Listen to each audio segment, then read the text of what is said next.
Good morning, YouTube, Facebook, and LinkedIn. How y'all doing? Good to see you. It's Sunday morning. It's time for Cruise Chat Live.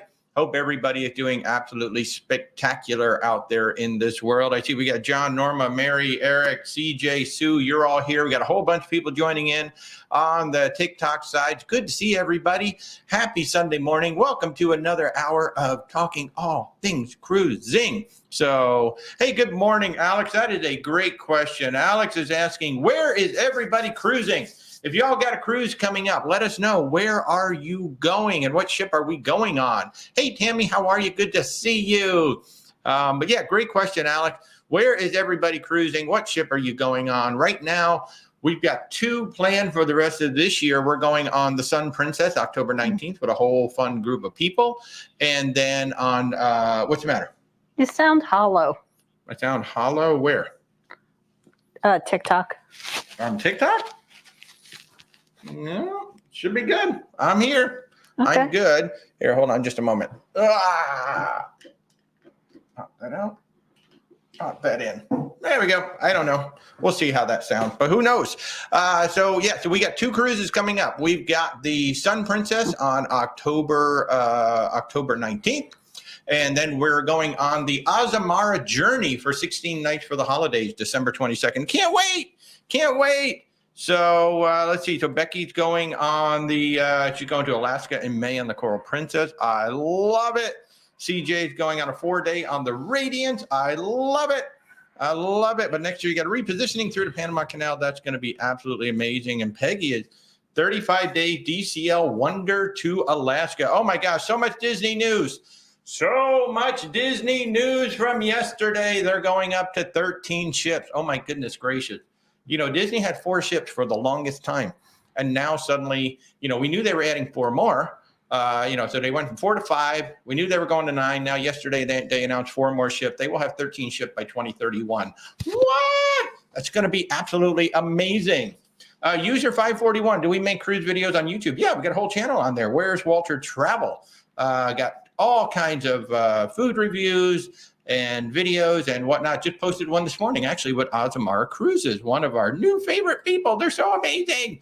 But yeah, hey, good morning, Mitzi. Liberty of Seas, Thursday, 9-night. Praying for no hurricanes in Bermuda. Yeah, well, you know, hopefully, you know, the bad weather stays away. Sandra, cruising on the Sun Princess in October. Can't wait. What? You missed poor Scott there. I'm sorry? Poor Scott. Oh, Scott. Hello, 2 hours. Scott's going on the horizon in 2 hours. Yay. Hopefully you don't have propulsion issues like her sister, the Vista. Oh, that is such a shame.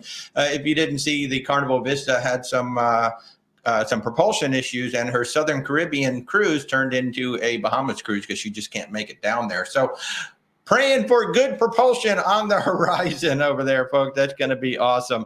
Bill, how are you? Good morning. Hey, everybody sing happy birthday to Jill. It's Jill's birthday today.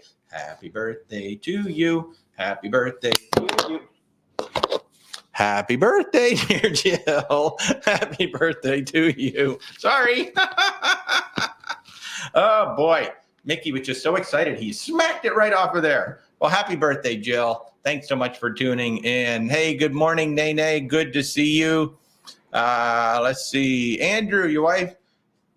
Wife and you are going in a couple weeks to Alaska. Toiletries to pack. Well, you really shouldn't have much in the way of toiletries to pack because that all comes with the ship. Oh, no. Oh, Rebecca is going to correct me. Go ahead, Rebecca. Please correct me. You will have, most ships have a some sort of bath soap pump in the shower. They don't give you individual things anymore. Okay. And then most of them have the dreaded shampoo conditioner combined, which I don't know who it's. You must have to have very, very, very short hair for that to be useful. Yes.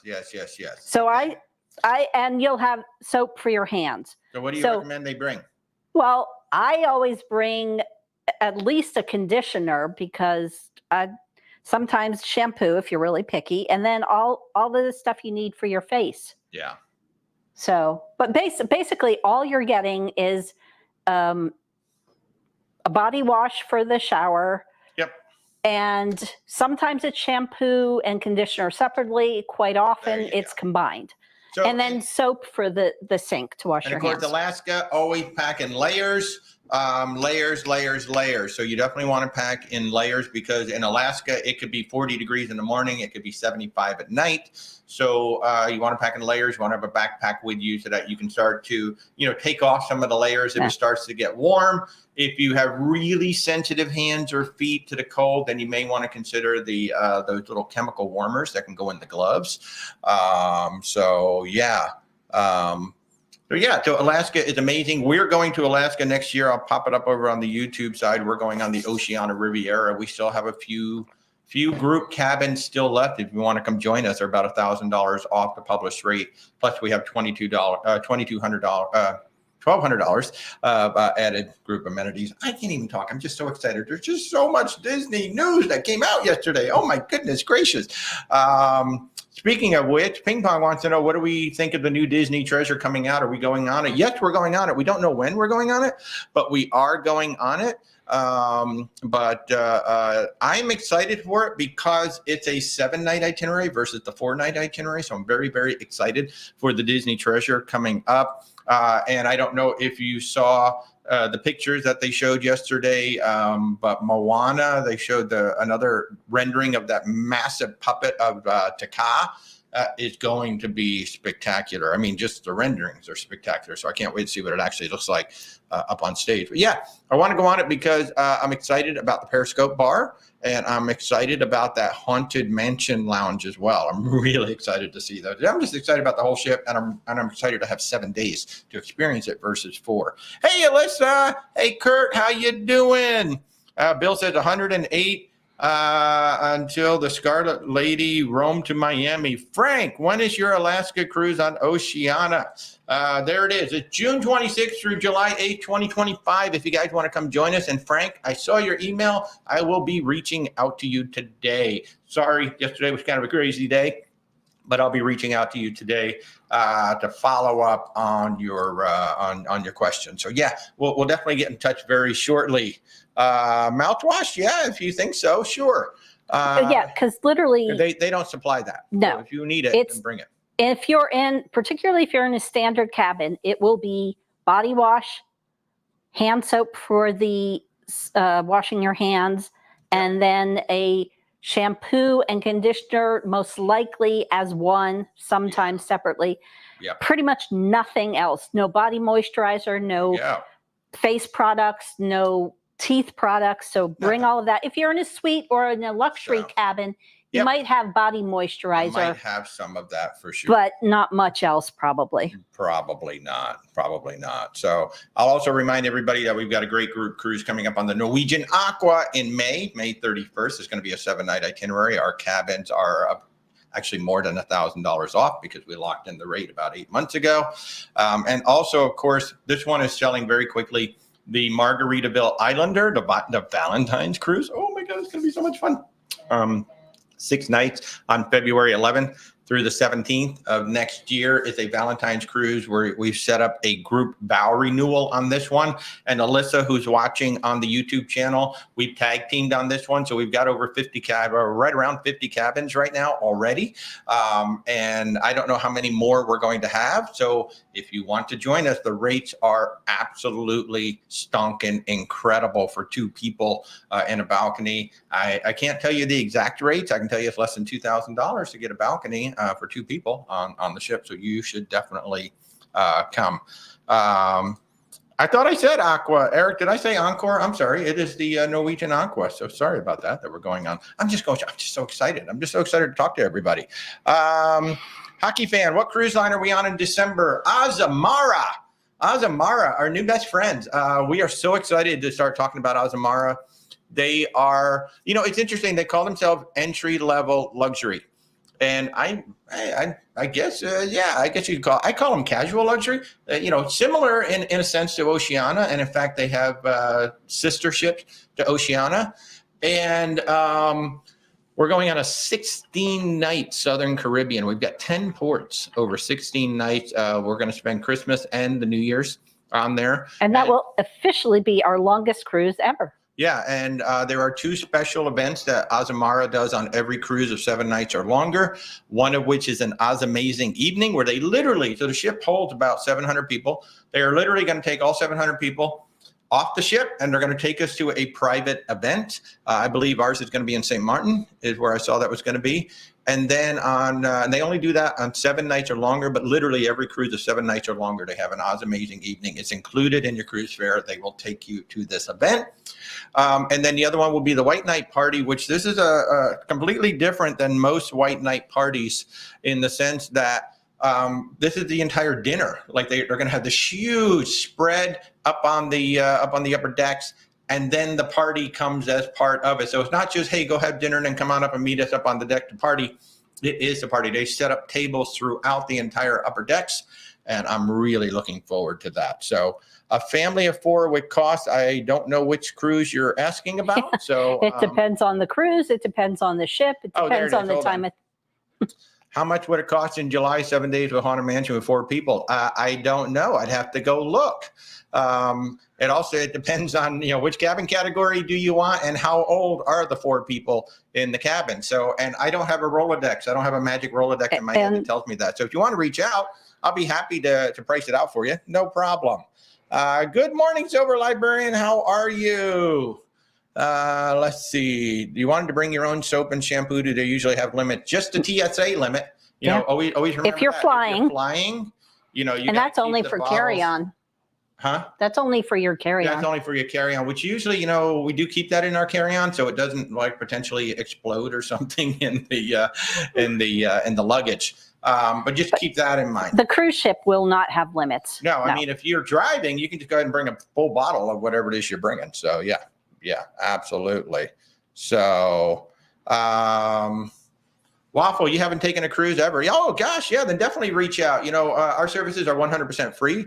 Where's Walter Travel is an independent travel agent. So one of the cool things is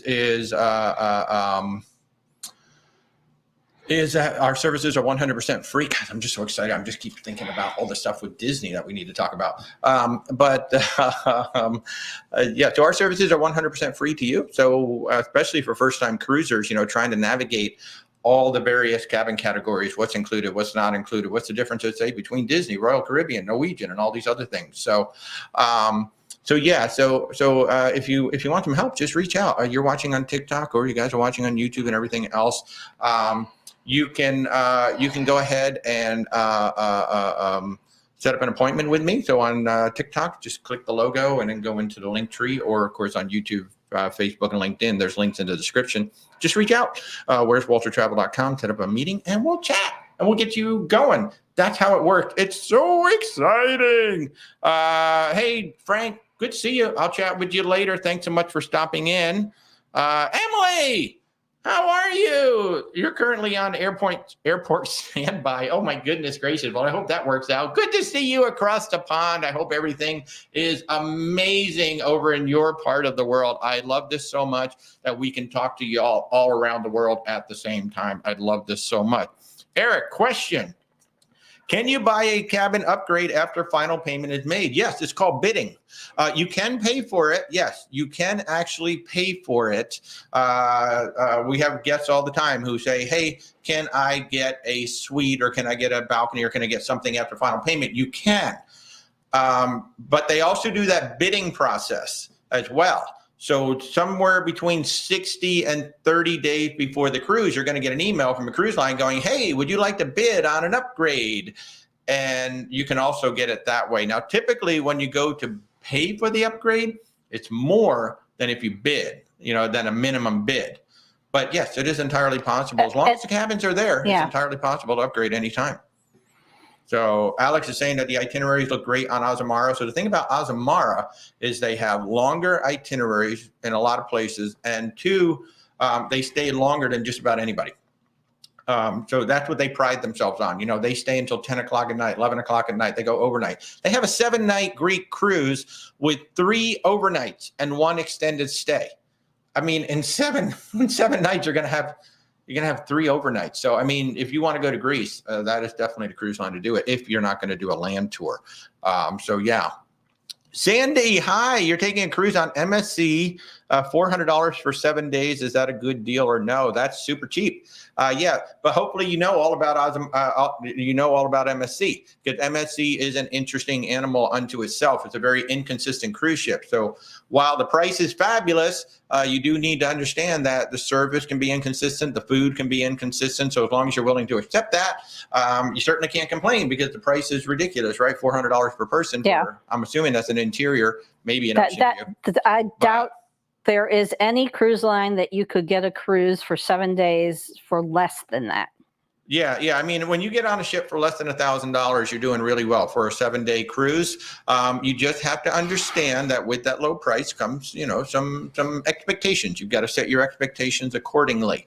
I think where MSC really falls down, or where MSC really disappoints people, is if they've been on Royal Caribbean, Norwegian, Carnival, Princess, some of these other cruise lines, and they've come to expect a level of expectation for those cruise lines. They try to apply that to MSC. MSC is his own animal. And as long as you accept it, MSC is a fabulous cruise line. They're a lot of fun. They're just inconsistent with that. Now, if you stay in the yacht club, that's a totally different experience. That is very consistent. Most of the time, that yacht club is a very consistent experience. So you've always sailed Carnival. So the big difference between those two is that there's nobody like the Fun Squad, right? Carnival Fun Squad is the best in the business at doing games and trivia and sail away parties and all of that stuff. They're the best in the business. There's nobody out there, in my opinion, that even comes close. Maybe Royal Caribbean. So that'll be a big difference, especially if you like trivia and games like that. They're usually not near as many, and they're not quite as fun. Otherwise, it's actually somewhat of a similar experience. I would say that Carnival has far bigger of a variety of included dining venues. Yes, absolutely. Whereas MSC, it's the dining room, the buffet, and the pizza, which is usually in the buffet. And that's pretty much it. Yeah. Carnival tend to have, actually a lot of cruise lines tend to have more inclusion in terms of food. So definitely check that out with the ship. I will say the ships are beautiful. I would love to know their chrome budget, because I've never seen so much chrome in my life in one place. The pools, at least on the Seaside class, they're really deep. They're like 6 feet deep. They're really nice pools. So we had a great time. The entertainment, not near as good as Carnival. Royal Caribbean, they're a whole nother level. Disney, whole nother level. But the entertainment's fun. So you're going to have a fun time. Just set your expectation. If you can get an overnight at Ocean Key, if you're doing the Caribbean, get an overnight itinerary at Ocean Key. That's fabulous. That is absolutely lovely, because they do this big beach party at like 9 o'clock at night. So the sun is gone. You're not getting, hotted blazes with the sun. So if you do an overnight, that'll be absolutely fabulous. So yeah, well, that's what's going on. So Disney, y'all, if you like to cruise on Disney, they have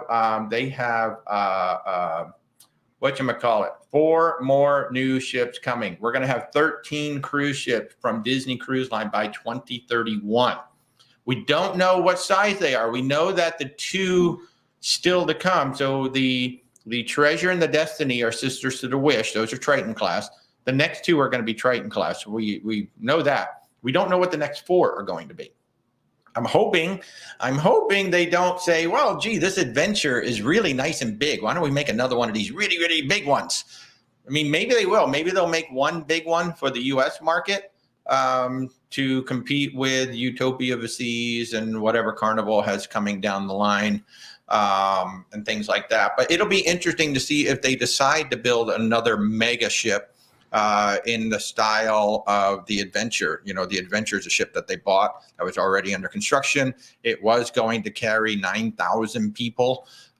Thankfully, Disney has trimmed that down to about 6,000, I believe. She is a really big ship. So, but there's a lot of things coming. They announced that Hercules is coming to the Destiny. That is one of the most underrated movies, I think, in the whole Disney canon, especially the soundtrack. Soundtrack is amazing. So that's going to be absolutely awesome on the ship. And they also introduced some more pictures of that big, massive puppet that's going to be in the Moana show. Going to be absolutely amazing. And of course, all the things going on in the parks. The big thing that they said yesterday was, hey, everything we talk about today, we're building. we're actually going to be building it. So that's really good. So what else to talk about today? So we talked about, the Carnival Vista. She's having some propulsion issues. So she has a Southern Caribbean cruise that's suddenly turning into a Bahamas cruise. That brings up a discussion about independent excursions. So if you're going to be booking independent excursions, you have to look at that refund policy, and you have to look at what happens if we don't come into port. Because obviously, now they're not even going to the Southern Caribbean at all. So any and all private tours that people have planned down in the Southern Caribbean, those are now gone.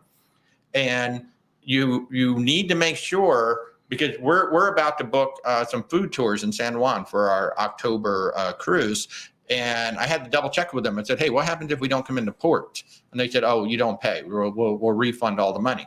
So you want to make sure that you know what the policy is if you cannot get into port, because that's beyond your control. That's not you just deciding to cancel and not go. This is now, a ship that's not even going to go to any of those islands down in the Southern Caribbean.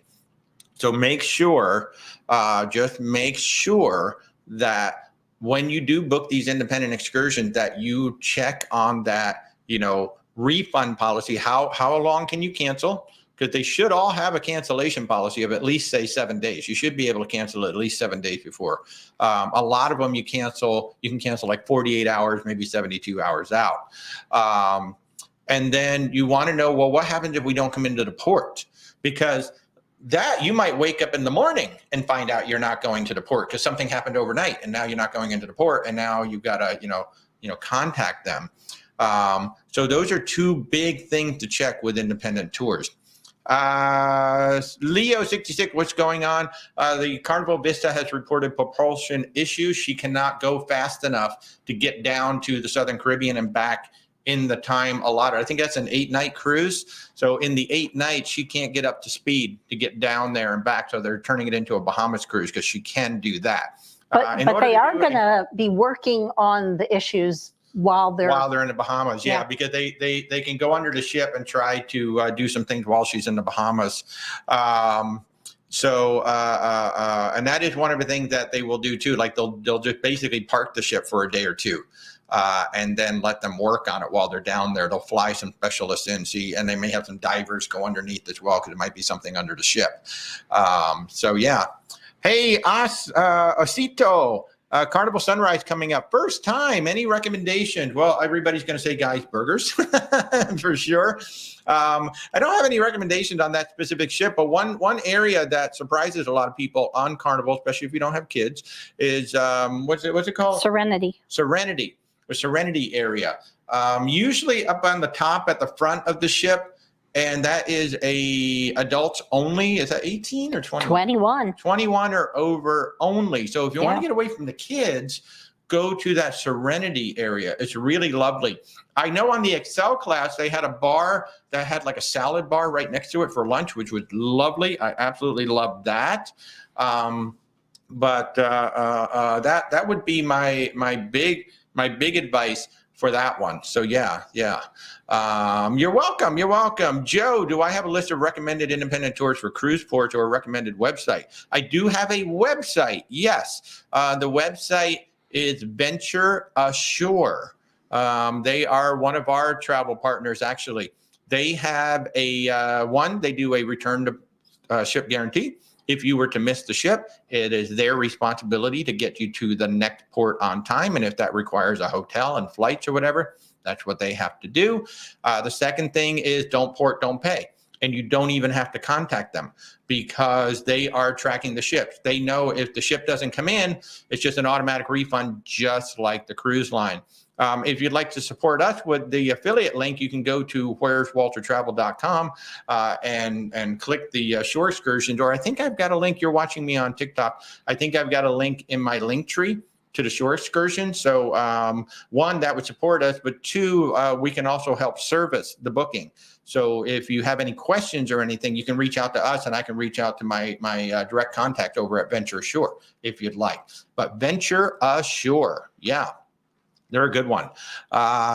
Leo 66, you're going to Celebration in April. Fabulous. Oh, what a great cruise line. Carnival Celebration is a great cruise ship and really, really fun. Eric doesn't like the idea of bidding on cabins because he can't choose the cabin. That is 100% correct. If you do a bid, an upgrade bid, and you win, automatically you're going to be charged. Your credit card is going to be charged, and you will. Boom, you're going to be moved into the new cabin. Your old cabin is now gone. And we really have no way of moving you once you're in, because that's it. You're in there. So that's a very good point. I personally like to know where you're going to be. I think we've only bid once. Yep, once. Because we pick cabins for a specific reason and in an area for a specific area. John has his luggage tag printed already for October. Is it too early to start packing? I say no. It is never too early to start packing. Get ready, because we're going in how many days? Do we have a day? Do we have a count? Where's Benny? Benny is usually here with the count. I need the count. Oh, my goodness. 69 days, 4 hours, and 44 minutes. I'm sorry, what'd you say? 69 days, 4 hours, and 44 minutes. There we go, 69 days. By the way, if you're new to the channel, I invite you to subscribe, like, share, do all those wonderful things that the social channels like. And that voice you keep hearing off camera is my wife, Rebecca. She is my partner in Where's Walter Travel. She does a lot of the research for us. So that is the voice that you keep hearing. Aaron is asking, is Carnival going to offer compensation for the itinerary change? Yeah, they will.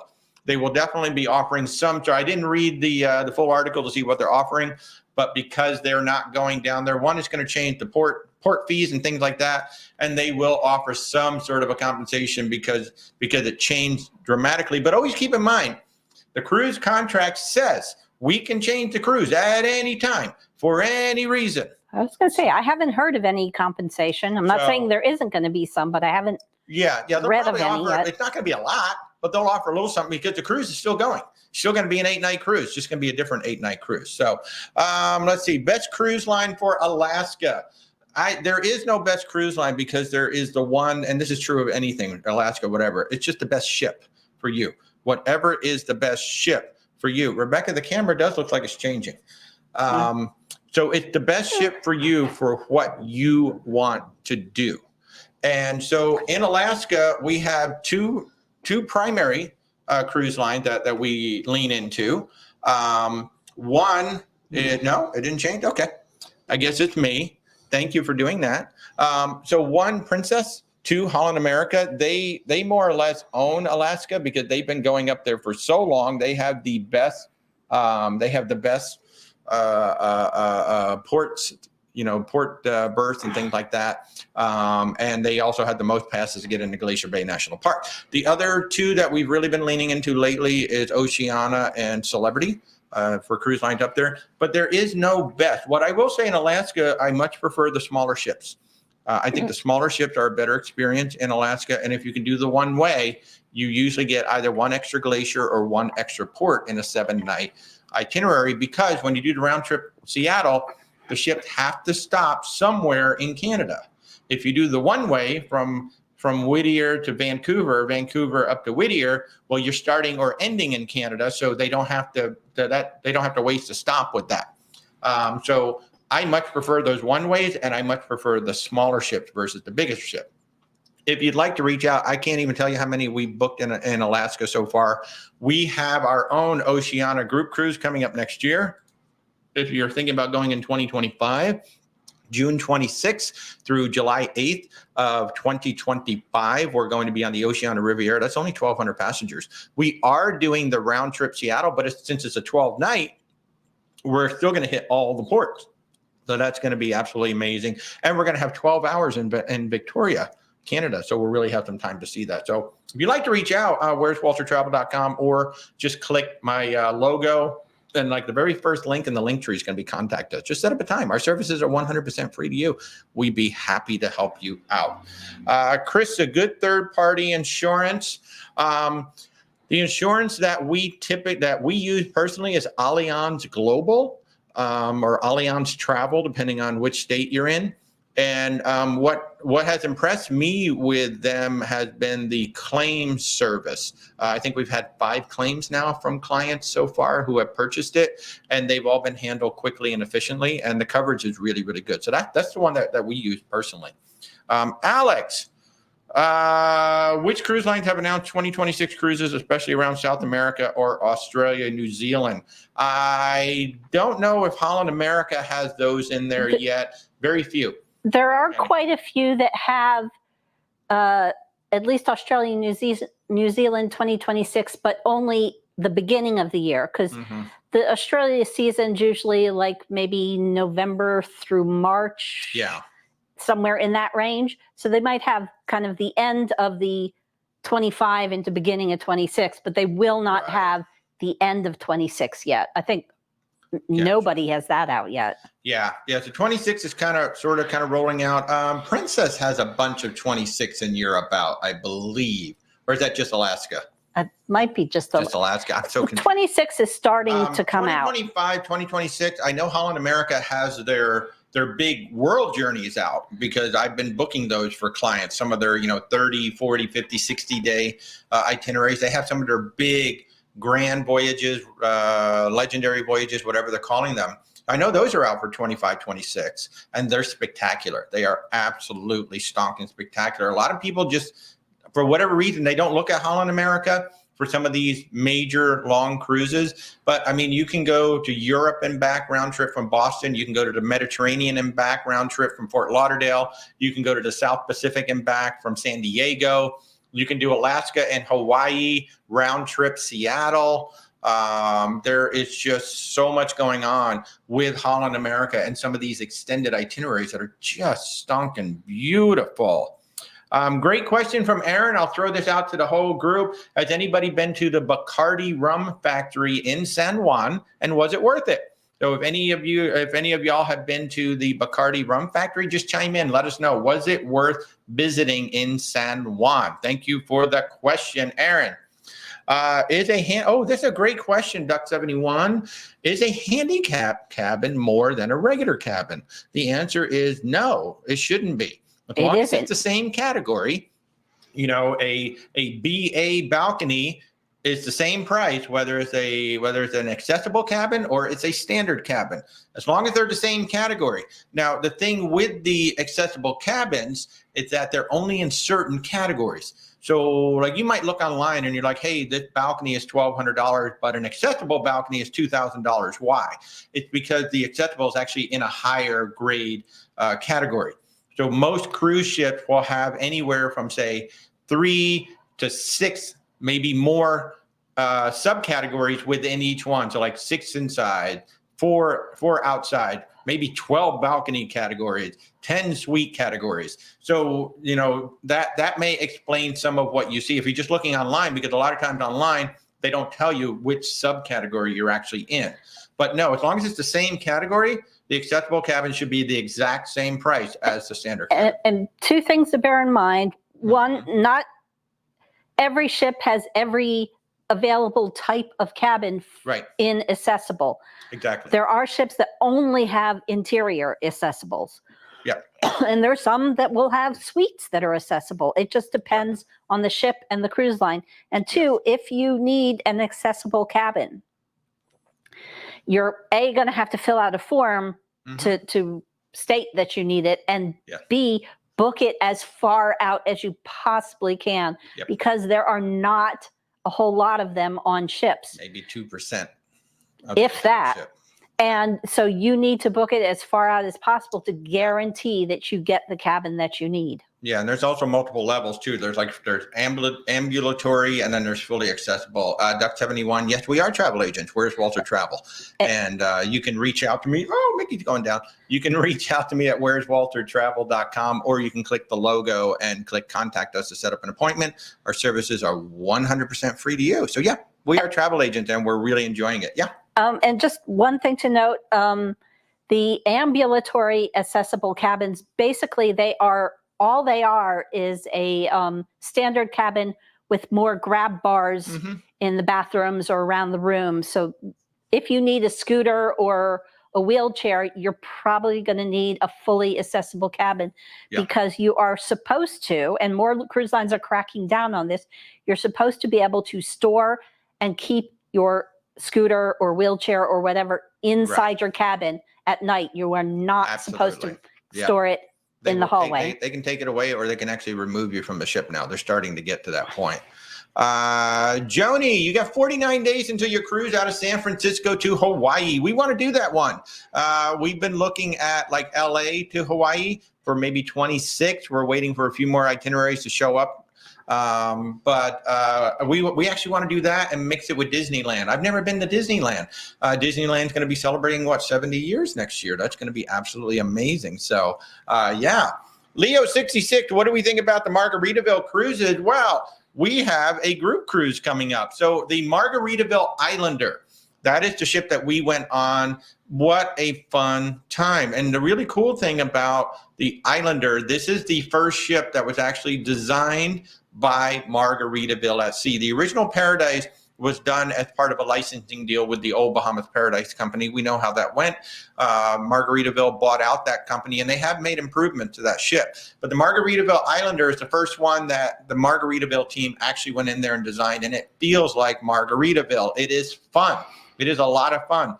The renderings of the rooms translated beautifully to the real room. We spent 6 nights on the Islander, and we have a group cruise coming up February 11th through the 17th of 2025. If you'd like to come with us, that's a 6-night cruise.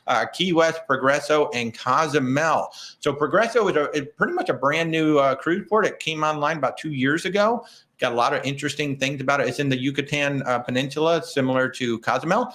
And our rates are not only amazingly good, but they include the prepaid gratuities.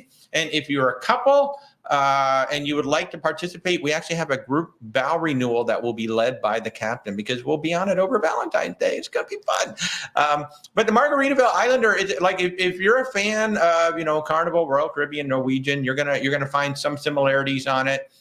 There's a lot to love about this ship, especially they really brought that Margaritaville vibe to the ship. I love the cheeseburgers in Paradise. I think they might be better than Guys. That's just me.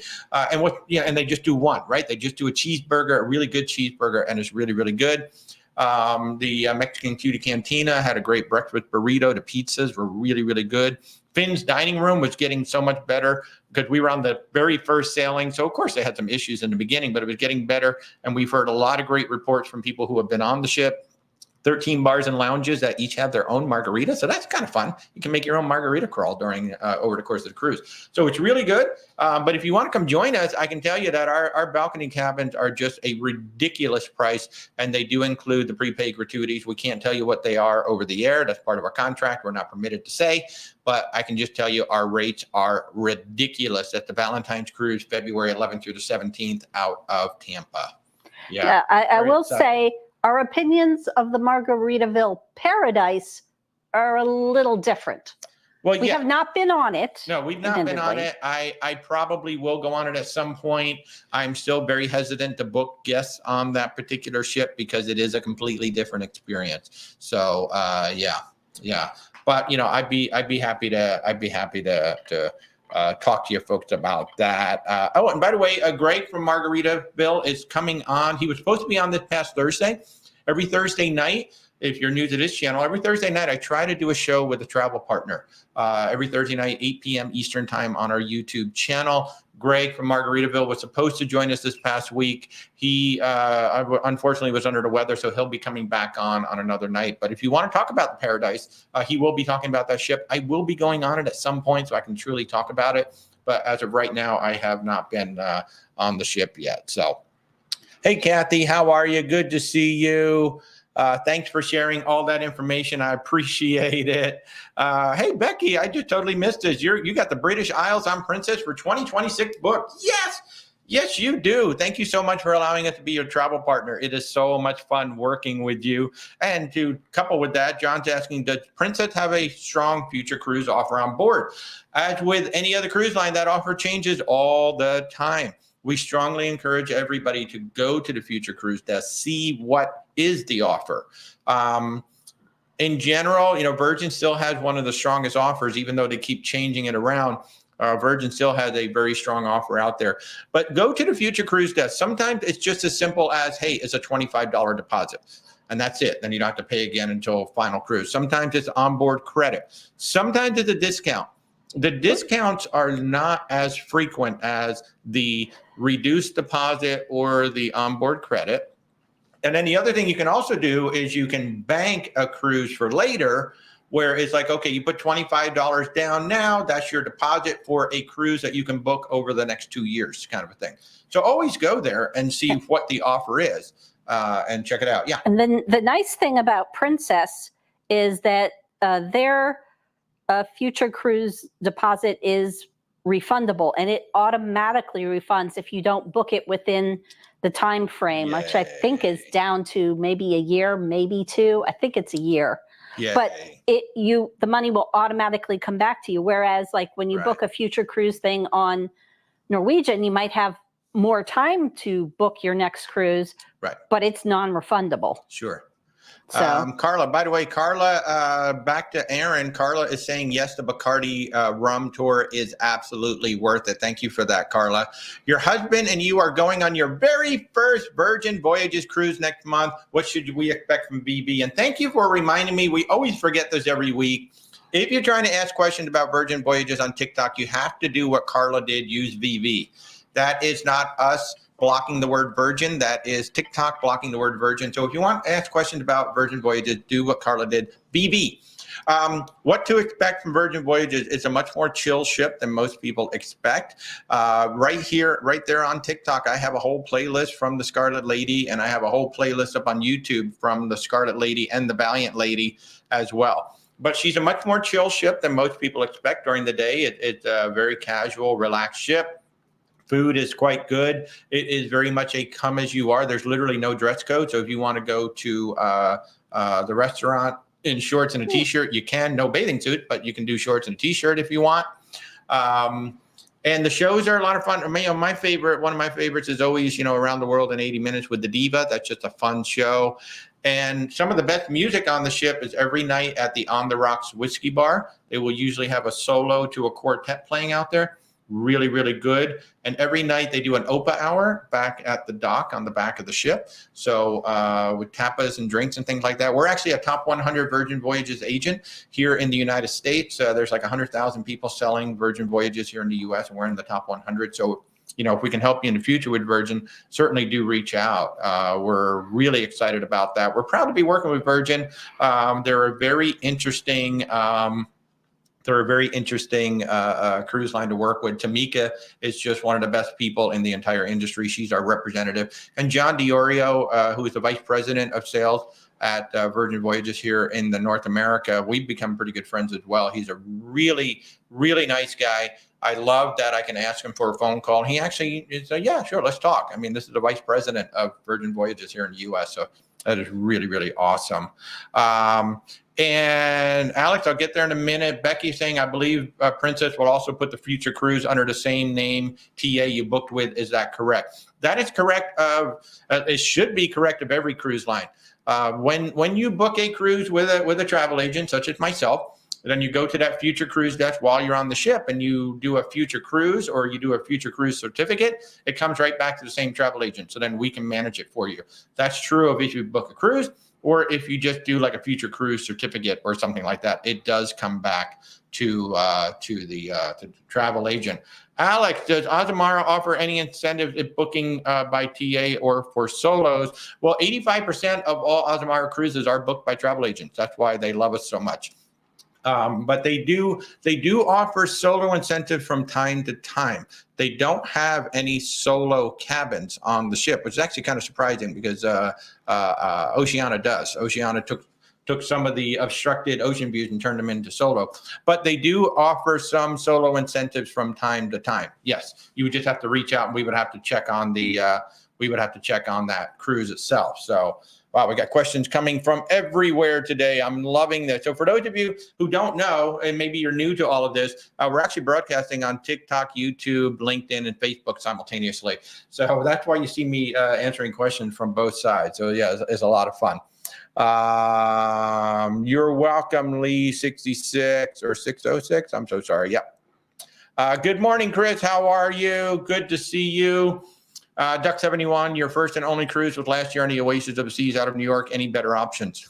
There's 355 cruise ships out there right now. There's a lot of options.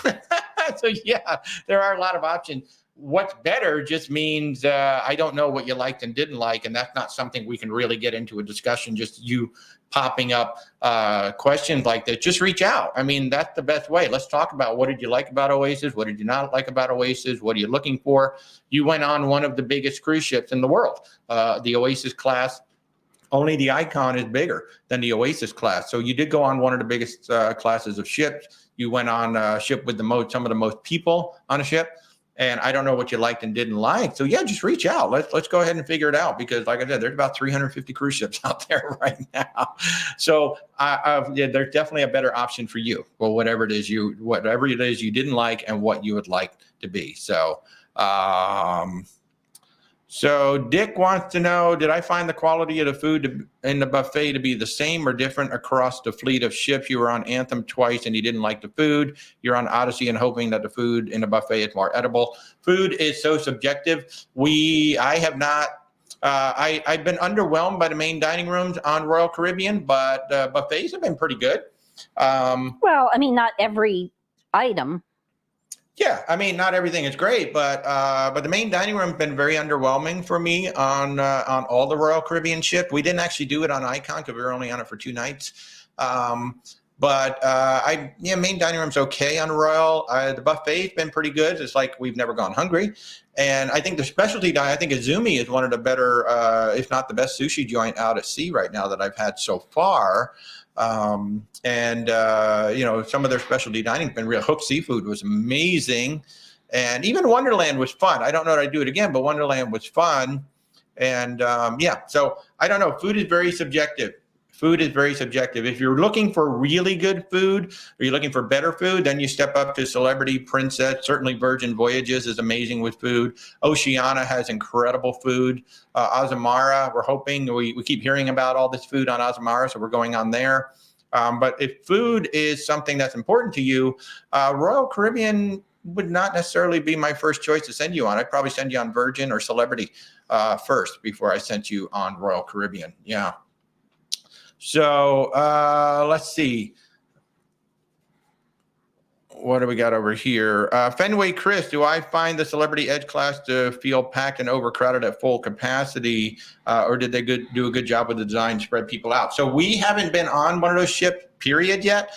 However, we have been sending guests out at full capacity, and nobody has come back saying, the one is, it's always going to be the pool, right? If you want a chair around the pool, that's always going to be difficult to get. Doesn't matter which cruise ship you're on. Unless you're on the Oceania Serena or one of these small ships, we had no problem at all day long. But no, they did a great job with that ship. It's really, spread out. It's really big. So there is a lot of room for people. Of course, some of the smaller venues, you might have some issues if you're trying to get into some of the smaller venues. But they did that's similar to how the Icon was, at least at 100%. Now that they're at 139%, it's getting a little nutty in there. But at full capacity, the Beyond is overbuilt. It's kind of like the Virgin ship. The Virgin ships are actually overbuilt for 2,700 people. So we have not had any complaints from any of our clients who have gone on the Celebrity Edge class. Most of them have gone on the Beyond, the Ascent, the Apex. But no, we haven't had any complaints yet so far. So Sarah, have we taken a golf cart around Bimini? Would I recommend it? We have not. I've heard horror stories and I've heard great stories. I've heard stories of people taking a golf cart out and then the guys like come around while you're at the beach and just take it back. I personally don't even know what there is to do around Bimini other than snorkel, diving, and going to the Bimini Beach Club. So buyer beware. Make sure if you're going to do a golf cart in Bimini that you vet whoever it is you're going to get it from. So yeah. Let me see. Rick, can I explain the new changes to drinks packages on RCL and Celebrity changes? What did they change? I'm trying to think of what they changed. The only thing I am seeing. The only thing that's been changed is that I know of is the status match across the cruise lines. I mean, the only thing I'm seeing is that they're, I haven't seen any changes specifically to the drinks packages. I just know about the status match change, where now it's a 1-to-1. You're matched up on Celebrity, Royal, and Silversea at the same level. So yeah. So, Hey, Duck71. Oh, yeah, you meant from New York. There's a lot of choices from New York. There's about 30 ships sailing out of New York, too. So, yeah, reach out. It'll be fun. Tony, heading out on the Glory in September. Any thoughts on the Glory? I don't have any specific thought just on the Carnival Glory. I can tell you we've sent clients out on it who have absolutely enjoyed it. Is she a Spirit class? I get so confused on the classes of the Carnival ships. I can't remember if she's a Spirit class or not, but lovely size ship.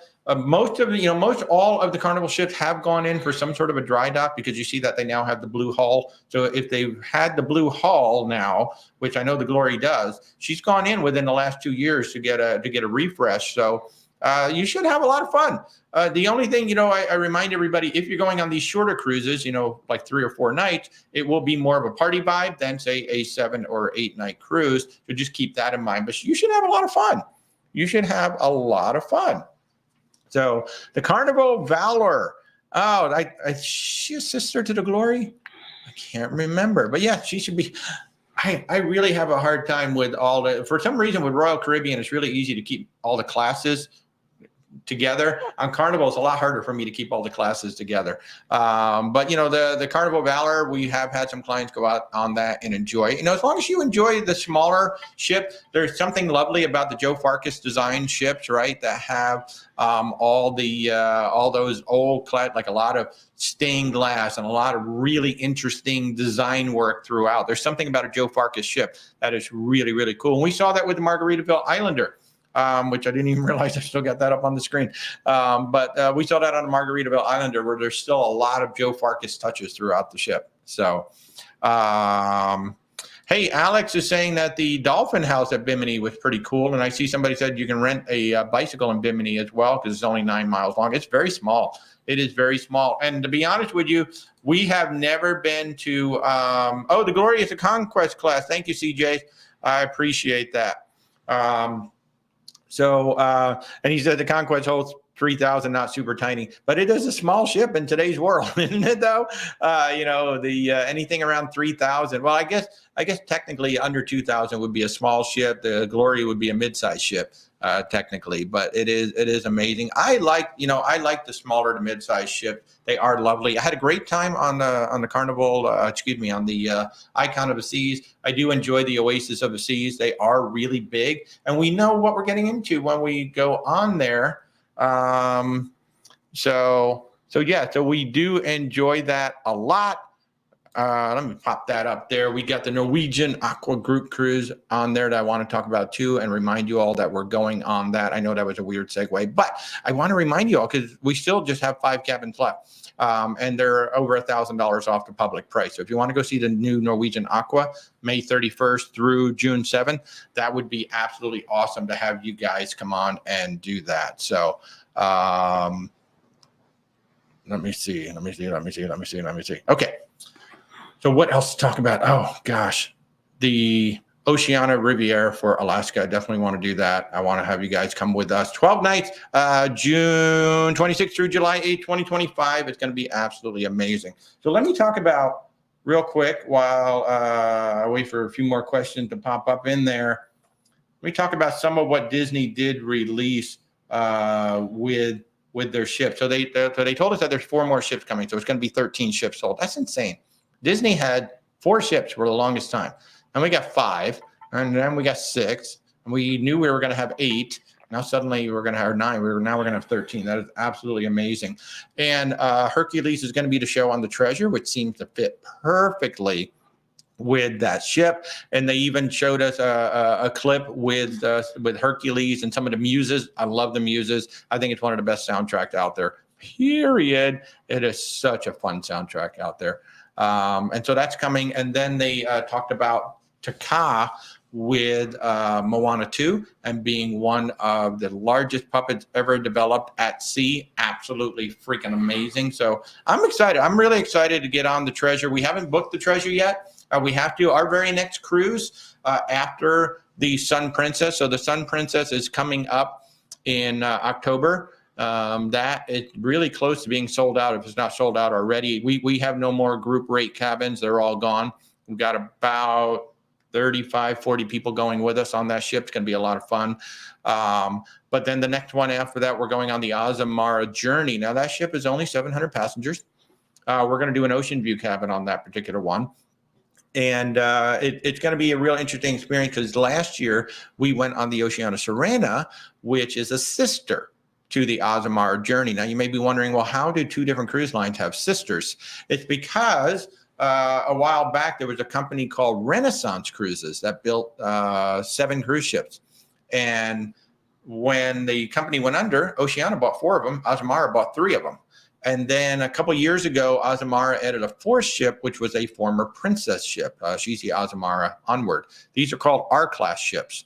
And I don't know if it's R-class because of Renaissance Cruise Lines or what, but the R-class ships are only made to hold about 700 passengers. And it's really interesting to see how Azamara leaned a little bit more into food venues than Oceana did. Oceana decided to keep a very, very small casino on the ship, which it works. It's a small casino. If you like the gaming, what's really nice about the casino is that it is so small. It's a very personal thing. It's not like it's just spread out and thousands of people playing all over. But on Azamara, they just got rid of the casino and they expanded the lounge out around the bar, which is really, really nice.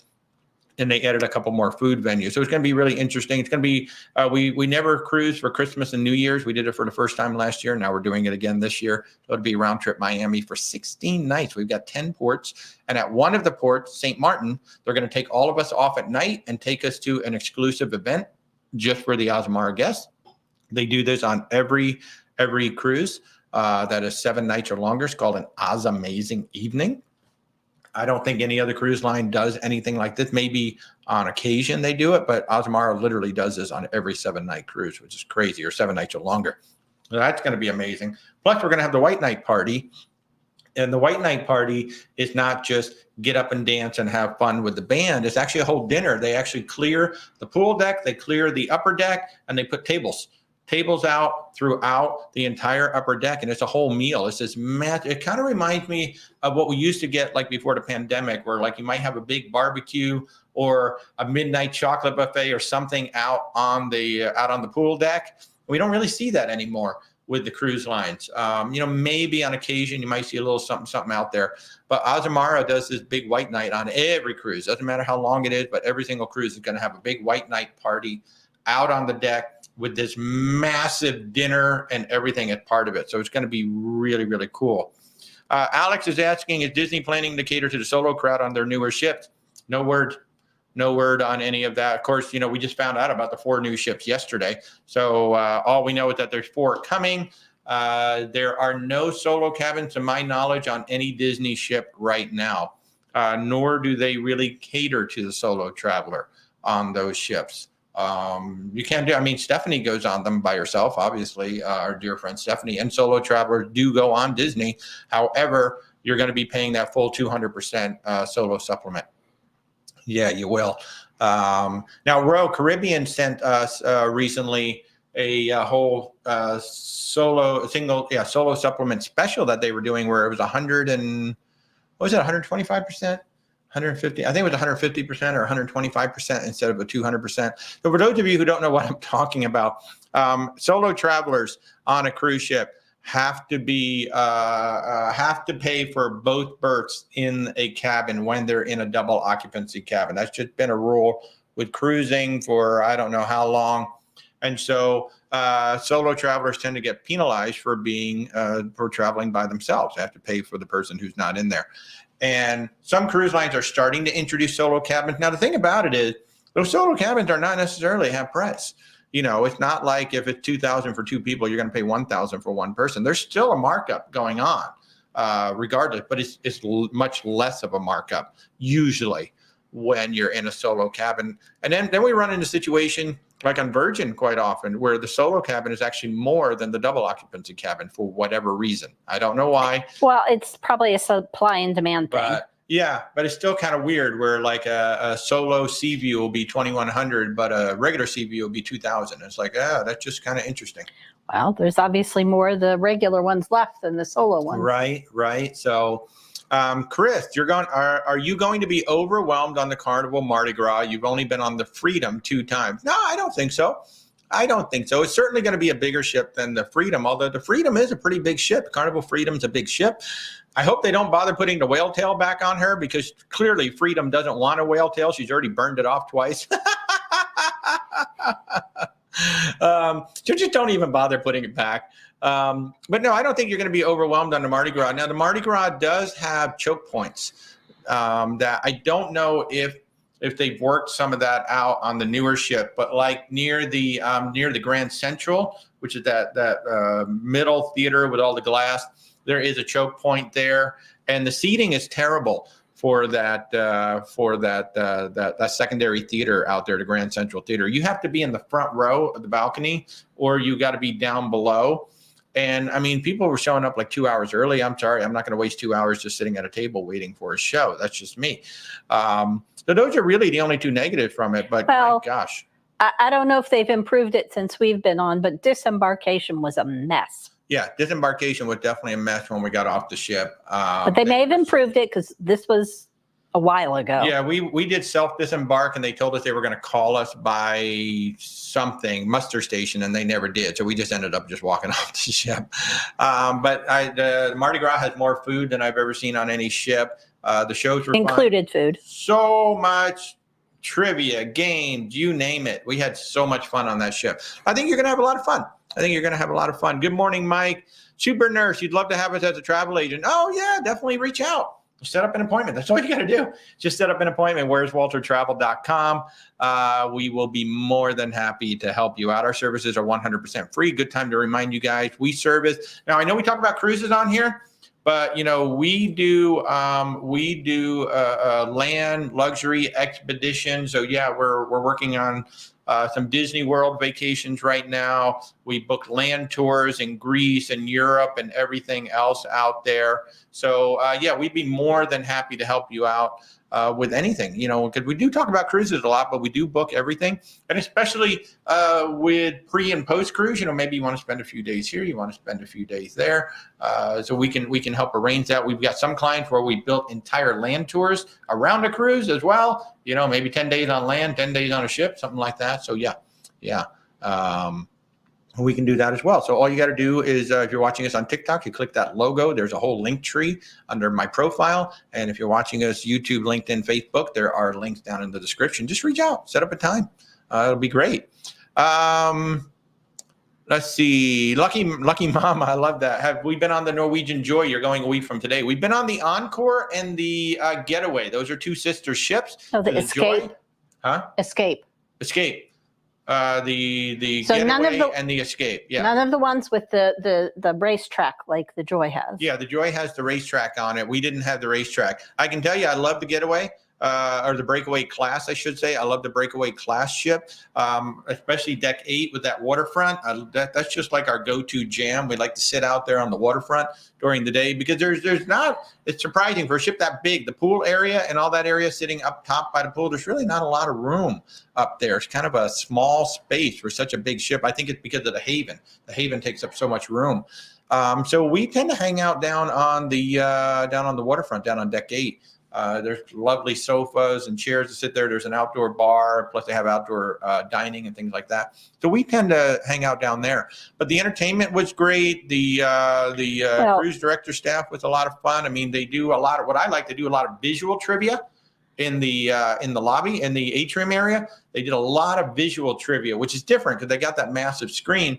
I really enjoyed that. That's really different, stuff like that. And the main dining room and the buffet, they're not the most exciting thing in the world. You're not going to go hungry, but they're not the most exciting thing in the world. But the specialty dining is fantastic. So, yeah, you got something? Yeah, I know. I don't remember which of the ships with the racetrack Stephanie's been on, but I know she's been on some of the ones with racetracks. Yeah. So the racetrack is obviously an additional price. You can either pay by the cruise or by the race, or you can pay for the entire week. So, Alex, do we generally send out an email whenever cruise lines announce new 2026 sail dates? Not all the time, no. What we do, however, is I have a list. We keep a list from our clients of who's looking for 2026 and which cruise line. And we do go ahead and send out those emails the moment we know that something is coming up. So yeah, but we try to stay up to date. You know, I will admit our email game is not the best in town, just because we're just so doggone busy.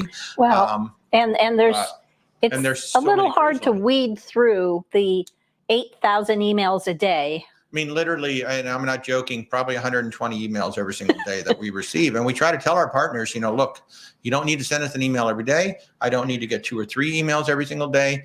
But, you know, every partner will send 1, 2, sometimes 3 emails in a single day. And so we're literally weeding through 120 emails every single day. So we don't always see the announcement. I actually, you know, where I find about Cruise Hive. I subscribe to Cruise Hive, and I read Cruise Hive almost every single morning. And I use that because if there is an important new release out there, because sometimes it's just like a minor release. Hey, we're all excited. We just released 10 more Alaska itineraries. Yay. Okay. I didn't really need an email to tell me that. So yeah, so we what we do, we keep track of which one of our clients is looking for specific itineraries or specific cruise lines. And then we hone in on that. That's what we predominantly do. But just letting everybody know that, hey, you know, Princess has their new 2026. Well, sometimes we try. Because Princess is so big in Alaska, we sometimes will make announcements on when they're releasing their new Alaska itineraries, just because we know that a lot of people are interested in that. Oh my God, so many people wanted to go to Alaska in 26 on Princess. And I got some waiting on Holland America right now. Holland America will be releasing Alaska 2026 this month. That's what they said. August. Say when, they just said August, so we're kind of waiting. So I am working on getting our email better automated. I will say that. But, you know, at the same time, I would literally be sending you guys so many emails if I was telling you all the new stuff that the cruise lines are putting out there. So I prefer just to find out what are you looking for and then send you an email when that comes out. Because you don't need the same amount of emails we get. No, you do not. There's a good question from Aaron. How did Holland America differ with their Alaska sailings compared to Princess? That's actually a really good question. In a lot of ways, they're similar. One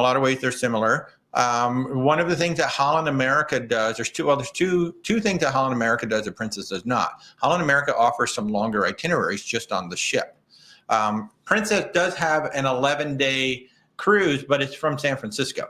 So it's a 7-night, you know, Alaska cruise, but then you've got 2 nights on either side to get to and from San Francisco. But Holland America does offer a 14-night and a 28-night Alaska cruise. And this is just a cruise. This has nothing to do with the land.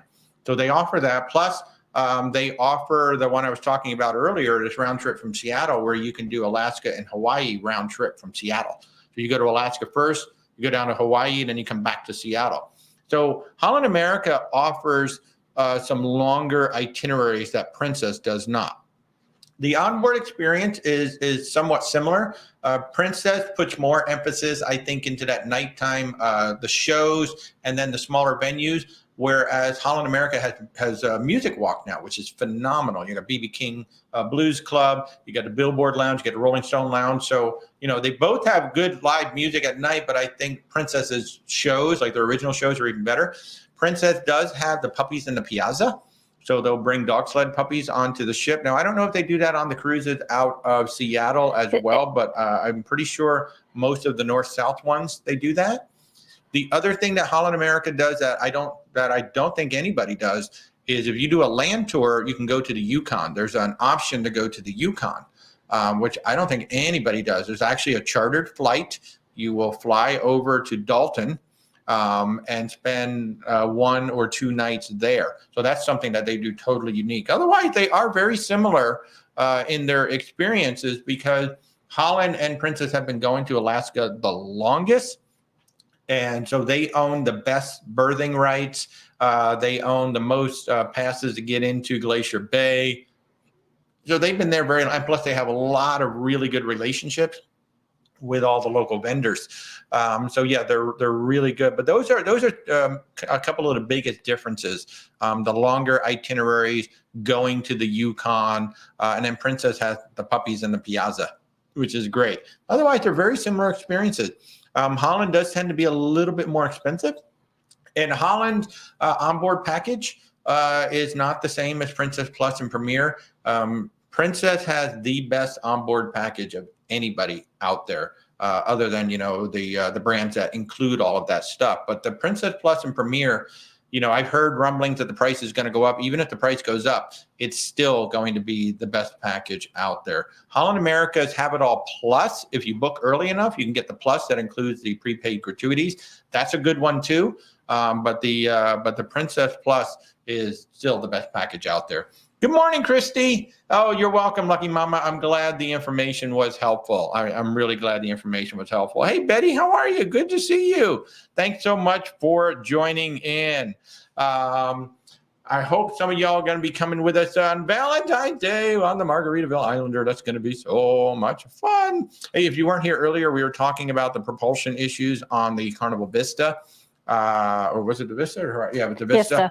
So what happened there is they had, I believe it was an 8-night Southern Caribbean cruise that suddenly changed to a Bahamas cruise because the ship just can't get up to speed and it can't get to where it's supposed to go. And Aaron or somebody, I think it was Aaron, asked a good question about, compensation with something like that. Always keep in mind that any cruise that you book, there is a cruise contract in there that says, hey, we can change the cruise at any time, even after the ship leaves. So technically, Carnival doesn't owe them anything because they're still going to have an 8-night cruise. It's going to be a different 8-night cruise than what they signed up for, but they're still going to get the 8-night cruise. But they probably will offer like some onboard credit and things like that just to say, sorry, we know this isn't the cruise that you anticipated. But, that's always good. And always, always, always check your third party shore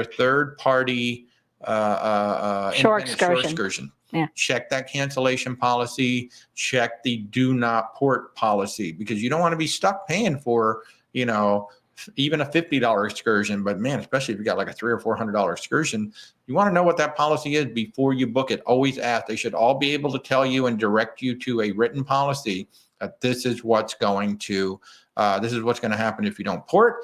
And do you have to contact them? Because some of these companies are really good. They track the ship. They know that the ship isn't coming in, and then they will automatically refund you. Some of them require you to call them within a certain amount of time, keeping in mind that you may find out you're not porting when you wake up in the morning because, a storm came in or something happened to the ship or something's happening at the port. Weird thing happened with the Jewel of the Seas. Jewel of the Seas had to change her embarkation port because protesters blocked a lock of some sort. She was supposed to sail out of Rotterdam, I believe it was, or Rotterdam or Amsterdam, and they couldn't. They couldn't get in because some protesters blocked the lock. So the ship actually had to stop somewhere about 30 miles away from where it was supposed to embark. And then they had to send shuttle buses back and forth to get the people off the ship and get them up there and then send buses, down. So there's always some weird things that can happen. So, travel insurance is a good thing. Nobody saw that one coming. And certainly Carnival didn't anticipate the propulsion issues. Now, I will say Vista and Horizon, and I think the Panorama as well, they've all had propulsion issues on that particular class of ship. I don't know what it is. There must be something about those engines or the azipods or something, but that particular class of ship has had more than its share of propulsion issues. So yeah, it's kind of weird. You're welcome, Aaron. I'm glad. I hope that was helpful. Melissa, how are you? Can I tell you some of the pros and cons about the Mardi Gras and what to expect? So the Carnival Mardi Gras, actually, we were just talking about that a little while ago with Chris. The Carnival Mardi Gras is the first of the Excel class. And she's a lot of fun. She had a really nice Serenity area. So up the very front of the ship, that is 21 and over only. So that is a great respite up there, nice seating. And they have a nice little pool up there. You got your own bar, and at lunchtime they've got a really nice salad bar, so you don't even have to bother going back to the buffet or anything like that. So that's fabulous. The Grand Central Theater thing there on the side, the seating is horrible. So if you really want to see a show there, you got to get there like 2 hours early to get a seat along the balcony or sit down below. There is more food on that ship that is included than I think just about any other class of ship out there. Shack Chicken was my clear favorite. I love Shack Chicken. And the pizza was phenomenal. Some of the best coffee at sea. In fact, it might be my favorite coffee at sea that Havana bar. The Cuban coffee was phenomenal. So, some of the cons are there's going to be some choke points here and there on the ship. And of course, if you want to sit out by the pool, as with any cruise ship, the chair hogs just kind of take over. Now, I know Carnival has been working on that. They've actually been starting to take stuff off the chairs if people just leave the stuff. And some of the venues are really small, like the piano bar was small, the comedy club was small. So it's a little tough to get into some of those places. If you're not a smoker, trying to walk through the casino can really hit you because they have glass doors on either side, which on the one hand is nice because it keeps the smoke from coming out of the casino. But on the other hand, when that door opens and you walk in, you're stepping right into sometimes a cloud or a fog. So, but overall, really enjoyed the ship. The mini golf course was fun. The whole ship was just a lot of fun. You're just going to run into some choke points, depending on how many people. Oh, and the fortune teller bar was surprisingly good. I thought it was going to be a gimmick, but it was surprisingly good. I really, really enjoyed that. And you have playlists on both both on TikTok and YouTube. Yeah, totally forgot to mention that. Yeah, so right here on TikTok and over on YouTube, I have playlists from the Carnival Mardi Gras, including about 40 minutes of I ate just about everything on the ship. Oh, I didn't even mention Rudy Sea Grill, one of the best restaurants that we've been to at sea. Phenomenal. So if you have a special event or you just want to have a nice meal, go to Rudy Sea Grill. It is fantastic, absolutely fantastic. So Ruby, you're going to be sailing to the Bahamas during hurricane season. I'm always prepared to go to Canada instead. That is rare that happened, but I'm glad you brought that up. That has actually happened just because of the path of the hurricane, and that's usually out of New York. Like if you're coming down from New York, New Jersey, or maybe Baltimore, that's usually where that happened. Now, that typically will not happen out of Florida, but if you're coming down the East Coast from New York, New Jersey, Baltimore, there have been times where wherever that hurricane is going to be, the ship's just going to go north to Canada instead because it's safer to do it.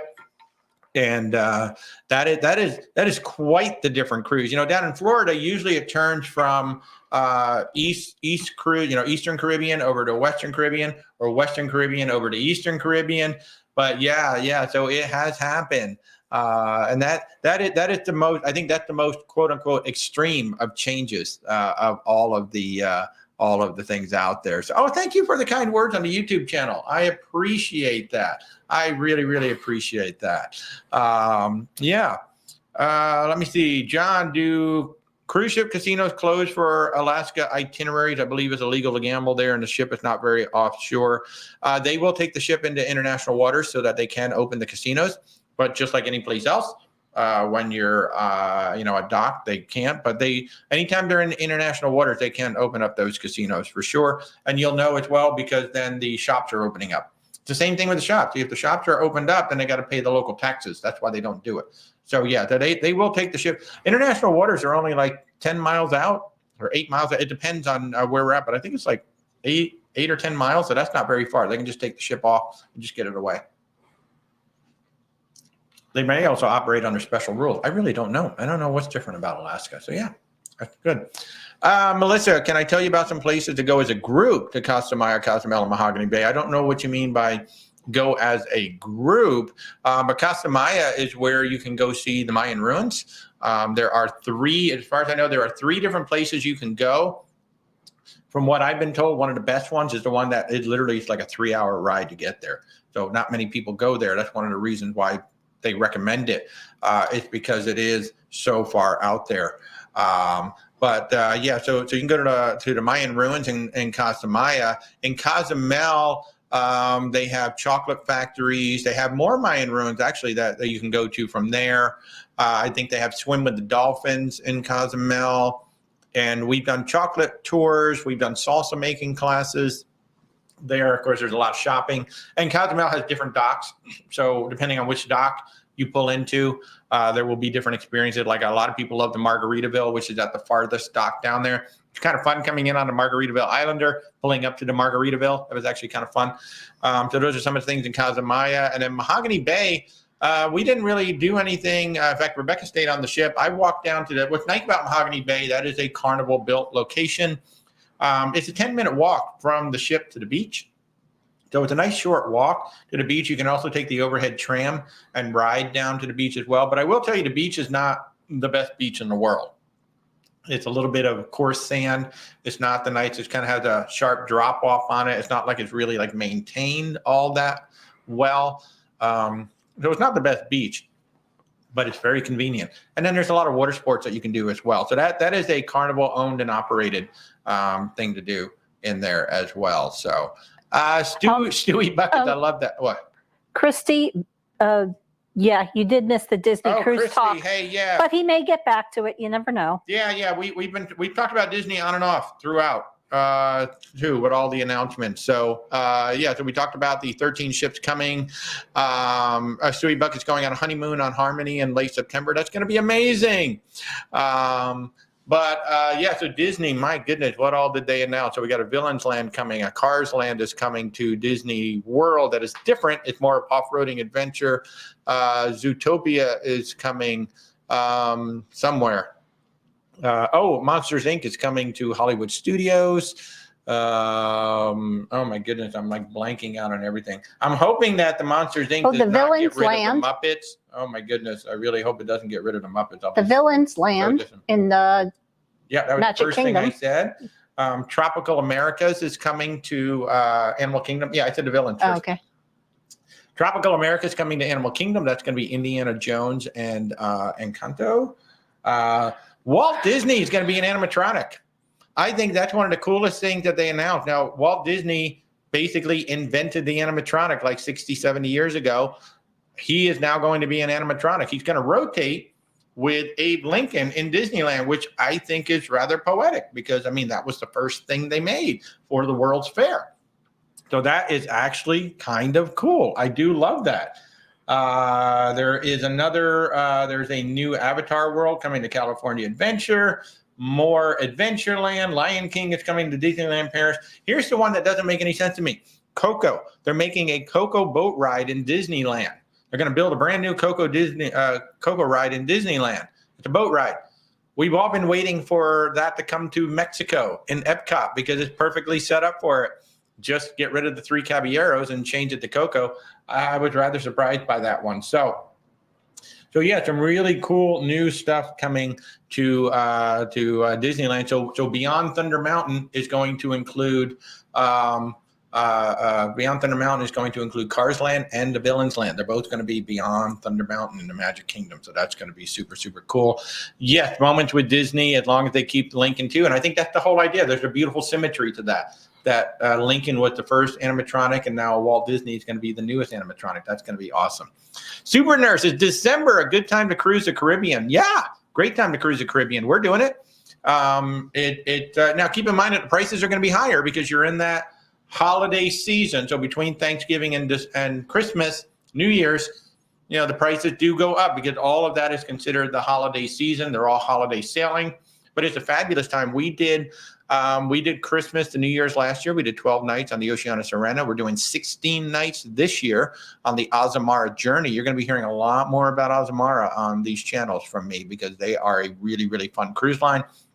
They're a casual luxury cruise line that's really accessible to a lot of people. So, December is a great time to cruise. Now, if you're trying to find out, when's the best time to cruise monetarily, generally January into February, just because the holidays are now over, everybody's back to school, and in general around September, maybe early October, because again, all the kids just went back to school. If you're looking for the best prices, that's usually where they land.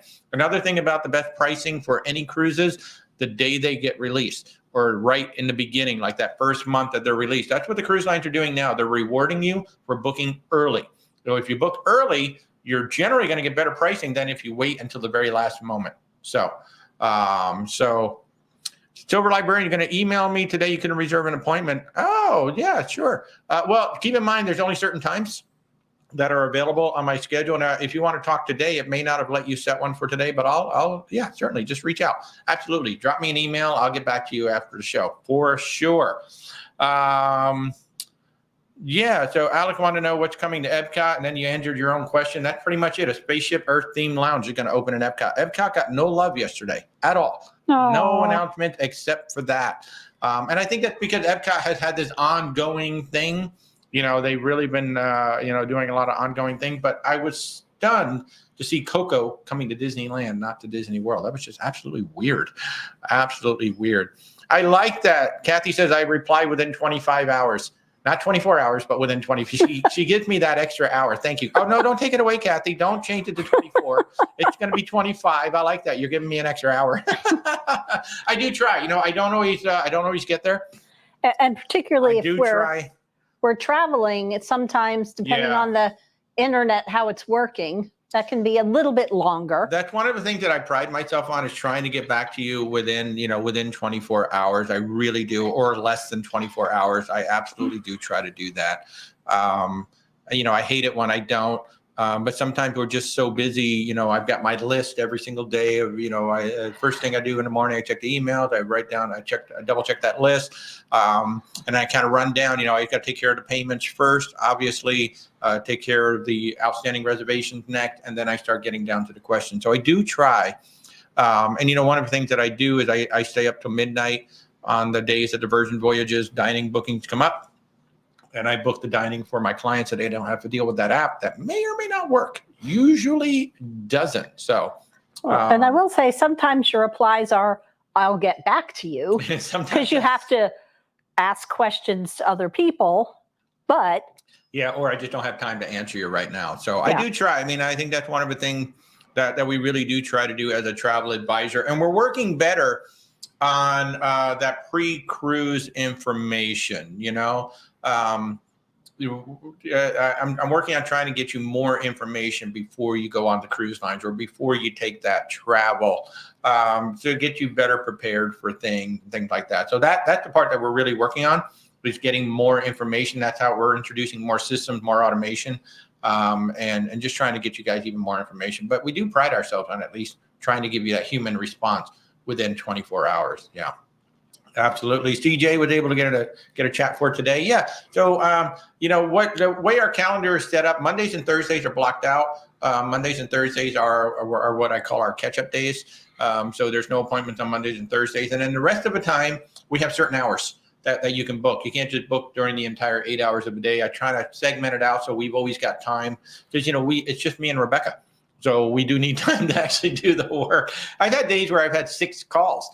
6 or 7 calls in a single day, and it's very hard to get work done when you're always on the phone with folks. And if you've been on a call with me, you know that these are not short calls. Usually, I do like to take some time, talk to you, get to know all the information about what you guys need, so we can try to get the best vacation that we can possibly get for you guys every single time. Although, if your schedule is such that you do need to have an appointment outside of his scheduled hours, he will make exceptions. Yeah, especially the West Coast. Okay, we're in Orlando, so the West Coast, you guys operate later into the day. I have actually started meetings at 10 o'clock, 11 o'clock in the evening, my time, because that's the time that works best for my clients out on the West Coast. So I think the latest you can set up an appointment with me, it's like 6 p.m. Eastern time. But if you live on the West Coast, or if you live anywhere else, and you need that meeting to be later, just let me know. We'll go ahead and set up a meeting as long as it works out with my schedule. I do have a lot of West Coast clients, and so I just adjust my schedule based on their needs, and that's kind of how we work. So we try. We try to be accessible to everybody, and I'm very proud of what we've built so far with this travel agency. And we're very thankful to all of you for actually following along. I mean, it was actually TikTok where y'all started asking me to become a travel advisor. So I say thank you to all of you for doing that and really nudging us in this direction. It will be 2 years in October. So we're getting close, man. So 2 more months. Will we be celebrating our 2-year anniversary on the ship? I guess we will celebrate our 2-year anniversary on the ship. Guess what? All y'all who booked that Sun Princess cruise is now an anniversary cruise, a 2-year celebration for Where's Walter Travel. This is going to be fun. It just got a lot better, everybody. Drinks are on Rebecca. No, I'm just kidding. Well, luckily, I think everybody who booked has a package. If you have the Princess Plus or Premier package, drinks are on Rebecca. Oh, thank you, Jada. Thank you, Amanda. Yeah, so we're going to be 2 years in. Like I said, we're top 100 with Virgin Voyages. We're very proud of that. We built up some great relationship with some of our partners, Royal Caribbean, Celebrity, Oceania, Viking, you name it. It's incredible to be where we are right now. Oh, and Cunard, there's little Windsor sitting back there. I got him from Mark over at Cunard. So it's been really cool building up all of this with the partners. Margaritaville at Sea has actually been one of the more interesting partnerships that we've developed because, for the longest time, I really didn't want anything to do with them. And they reached out to me because of that, and told me about this Islander long before it was even announced. And it's been really cool to watch them. They drive us a bit batty on the back end because some of their back end systems need a lot of work, and they know that, and they're working on it. But they've been a really interesting partner and a fun partner.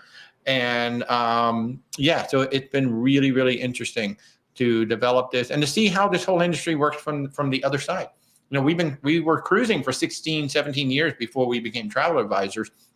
And it's just really interesting to see how it works on the backside. And it's really, really cool to see how all that knowledge that we built up, because as of right now, we've been on 11 different cruise lines. Azamara will be our 12th cruise line when we go on there. So it's really, it's really important to have that firsthand knowledge. And while maybe we haven't been on every single ship, we do know the vibe, the experience that you should be expecting on the various ships. And then we're doing our best to get on as many ships as we can. Yes, we do have fun. I'm going to admit it. Yes, we do have fun when we're on them, but they are work.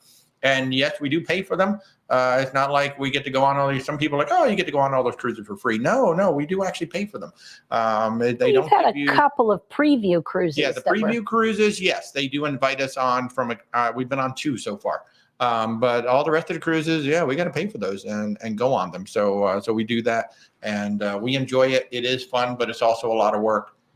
So thank you so much to everybody for supporting us. And please, anybody who do not ever feel bad about trying to contact Walter while he's on a cruise. No, everybody's like, oh, I don't want to bother you during a vacation. Like, no, not vacation. Yeah.